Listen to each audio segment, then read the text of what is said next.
ইসলামের জন্য কাজ করার দায়িত্ব কার? উম্মার কল্যাণে কাজ করার দায়িত্ব কার?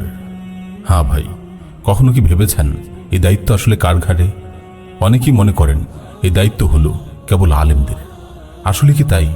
মোটেই না। দিন কেবল আলেমদের জন্য নয়, দিনের প্রতি সবার দায়িত্ব আছে। সবাইকে আপন আপন অবস্থান থেকে নিজ নিজ যোগ্যতা ও সামর্থ্য কাজে লাগিয়ে দিনের কল্যাণে কাজ করতে হবে। একজন সফটওয়্যার ইঞ্জিনিয়ার তার মেধাকে কাজে লাগিয়ে উম্মার জন্য বিভিন্ন যুগোপযোগী ইসলামী সফটওয়্যার তৈরি করতে পারেন। একজন ওয়েব ডেভেলপার বিভিন্ন দিনই ওয়েবসাইট তৈরি করে উম্মার ইলমি ও বুদ্ধিবৃত্তিক বিকাশে অবদান রাখতে পারেন।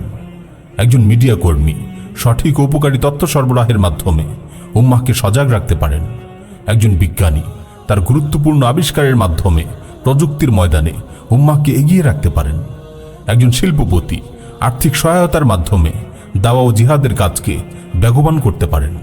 একজন সংগঠক মুসলিম যুবকদের সংগঠিত করে তাদেরকে দিনের বৃহত্তর কল্যাণে নিয়োজিত করতে পারেন। একজন লেখক বই লিখে উম্মাহকে গুরুত্বপূর্ণ দিক নির্দেশনা দিতে পারেন।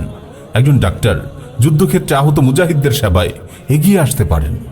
এভাবে আমাদের প্রত্যেকেরই আছে আলাদা দায়িত্ব, আছে দিন কায়েমের জিহাদে অংশ নেবার সুযোগ। আমরা অবশ্যই আমাদের দায়িত্বের ব্যাপারে জিজ্ঞাসিত হব। আপনি আপনার ভাগের দায়িত্বটুকু আদায় করেছেন তো?